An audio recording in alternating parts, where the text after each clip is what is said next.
सबैलाई स्वागत छ आजको यस डेटा ड्रिभन विश्लेषणमा। आज हामी नेपालका म्युचुअल फन्ड र एसआइपीको भित्री तहसम्म पुगेर वास्तविक तथ्याङ्कलाई केलाउँदैछौँ। बजारमा धेरैजसो निर्णयहरू हल्ला र भावनाको भरमा भइरहेका हुन्छन्। तर आजको हाम्रो मुख्य उद्देश्य भनेको ती भावनात्मक कुराहरूलाई एकातिर पन्छाएर नितान्त डेटा र रणनीतिक वित्तीय योजनाको आधारमा लगानीलाई बुझ्नु हो। आउनुहोस् सुरु गरौँ। बजारको मार्केटिङ निकै लोभलाग्दो हुन्छ। महिनाको पिज्जा खाने पैसा अर्थात् 10,000 रुपियाँ जोगाउनुहोस् र करोडपति बन्नुहोस् जस्ता विज्ञापनहरू प्रशस्तै सुनिन्छन्। सुन्दा कति जादुमय लाग्छ, होइन त? तर गणितीय यथार्थ अनि फरक छ। यो सपना त्यति बेला मात्र साकार हुन्छ जति बेला जे पायो त्यही फन्डमा होइन, एकदमै सही फन्डमा पैसा हालिन्छ।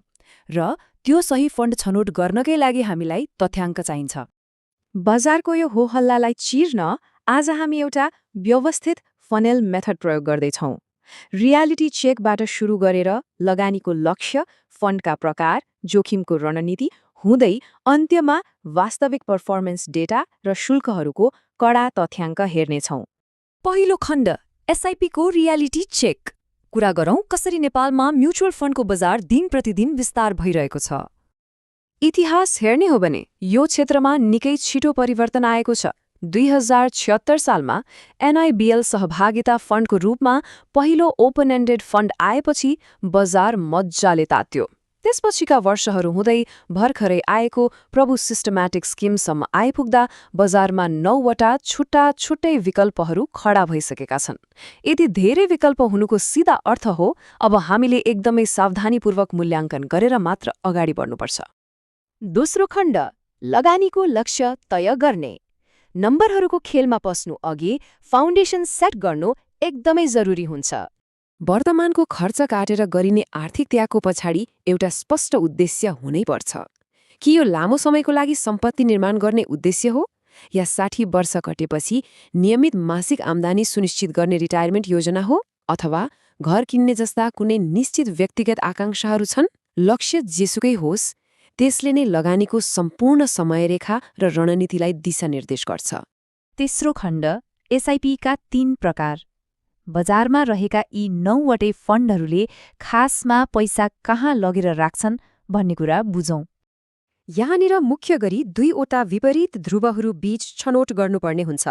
एकातिर इक्विटी ओरिएन्टेड फन्ड छन् जसले शेयर बजारमा भारी लगानी गर्छन्। जोखिम उच्च भए पनि यसले एकदमै ठूलो प्रतिफल दिन सक्ने क्षमता राख्छ। अर्कोतिर डेट ओरिएन्टेड फन्ड छन् जस्तै NIC Asia dynamic debt fund. यिनीहरूले डिबेन्चर र फिक्स डिपोजिट जस्ता सुरक्षित ठाउँमा पैसा राख्छन् जहाँ जोखिम कम हुन्छ र प्रतिफल स्थिर तर तुलनात्मक रूपमा कम हुन्छ। तर यदि शुद्ध इक्विटी धेरै जोखिमपूर्ण र शुद्ध डेट धेरै सुस्त लाग्यो भने नि, यसको समाधान हो ब्यालेन्स्ड फन्ड। यिनीहरूले स्टक र फिक्स्ड इन्कम दुवैलाई आफ्नो पोर्टफोलियोमा सन्तुलित रूपमा मिसाउँछन्। बजारको अवस्था हेरेर दुवै क्षेत्रमा खेल्दै मध्यम जोखिम र मध्यम प्रतिफलको निकै राम्रो मध्यमार्ग यिनीहरूले प्रस्ताव गर्छन्। चौथो खण्ड, उमेर र जोखिम रणनीति। जीवनको कुन चरणमा कुन फन्ड सुहाउँछ भनेर जान्न यो एउटा उत्कृष्ट फिल्टर हो। यहाँ उमेर र जोखिमको एकदमै स्पष्ट तालमेल देखिन्छ। 25 वर्ष मुनिका युवाहरूको जोखिम वहन गर्ने क्षमता उच्च हुन्छ, त्यसैले उनीहरूको लागि लामो अवधिको इक्विटी ओरिएन्टेड फन्ड उत्तम हुन्छ। तर समय बित्दै जाँदा र रिटायरमेन्ट नजिकिँदै गर्दा विशेष गरी 60 वर्षमाथिको समूहले धेरै जोखिम लिनु हुँदैन। उनीहरूको लागि सुरक्षित डेट ओरिएन्टेड फन्ड र छोटो अवधिको लगानी नै सबैभन्दा उपयुक्त रणनीति हो। पाँचौं खण्ड, फन्ड पर्फर्मेन्स डेटा। अब अनुमान छोडेर सिधै निष्पक्ष तथ्याङ्कतर्फ लागौँ जहाँ नम्बरहरू आफै बोल्छन्। 76.45%? यो साँच्चै नै एउटा स्ट्यान्ड आउट फिगर हो।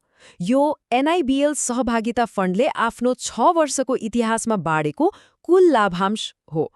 यसको मतलब यसले वार्षिक रूपमा औसत 12% भन्दा बढी प्रतिफल दिइरहेको छ। यो ऐतिहासिक डेटाले बजारमा फन्डको बलियो निरन्तरता प्रमाणित गर्छ। अब यिनीहरूको एसेट एलोकेसन अर्थात् पैसाको बाँडफाँड हेर्दा सिद्धार्थ सिस्टम्याटिक स्किमले सबैभन्दा आक्रामक रूपमा 84% भन्दा बढी शेयर बजारमा लगानी गरेको छ। त्यसपछि एनएमबी सरल बचत आउँछ। तर डेट केन्द्रित एनआइसी एसियाले भने स्वाभाविक रूपमै इक्विटीमा आधाभन्दा कम मात्रै लगानी गरेको छ। यी तथ्याङ्कले उनीहरूको भित्री रणनीति छर्लङ्ग पार्छन्। बजारमा जब बुल र्याली आउँछ तब के हुन्छ त?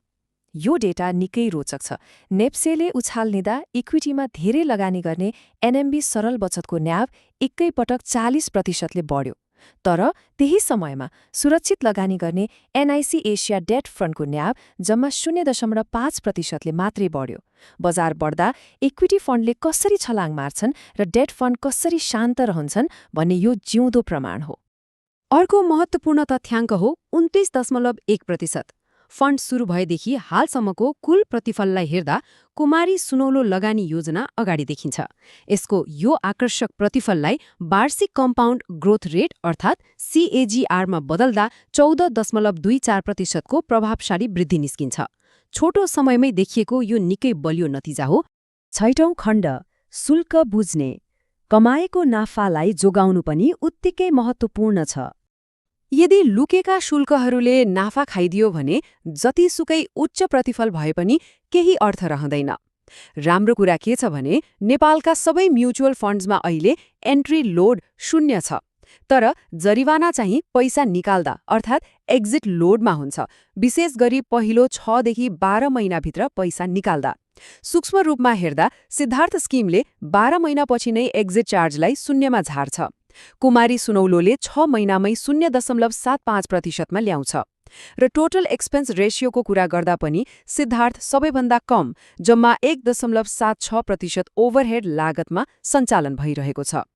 निष्कर्षमा भन्नुपर्दा 1-2 वर्ष होल्ड गर्न सक्ने हो भने सिद्धार्थ र कुमारी जस्ता फन्डहरू निकै लगानीकर्ता मैत्री छन्। अब भविष्यतर्फ हेरौँ।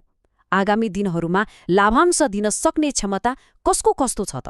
तथ्याङ्कले देखाएअनुसार शुभलक्ष्मी कोष र कुमारी सुनौलो लगानी योजनासँग अहिले सबैभन्दा धेरै अर्थात् 23%सम्म लाभांश दिन सक्ने क्षमता छ। ऐतिहासिक रूपमा एनआइबिएल यसै पनि बलियो छँदैछ र कम खर्चिलो सञ्चालनको कारण सिद्धार्थको क्षमता पनि उच्च नै देखिन्छ। यो सबै डेटा र विश्लेषणपछि मार्केटिङको मिठो सपनालाई एकातिर पन्छाएर हेर्दा एउटा गम्भीर प्रश्न अगाडि आउँछ।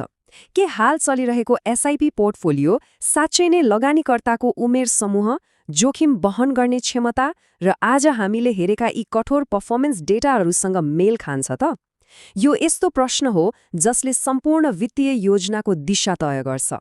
आजको यो तथ्याङ्कगत विश्लेषणले पक्कै पनि सही फन्ड छान्न नयाँ दृष्टिकोण दिएको छ। यस विश्लेषणमा जोडिनु भएकोमा धेरै धेरै धन्यवाद।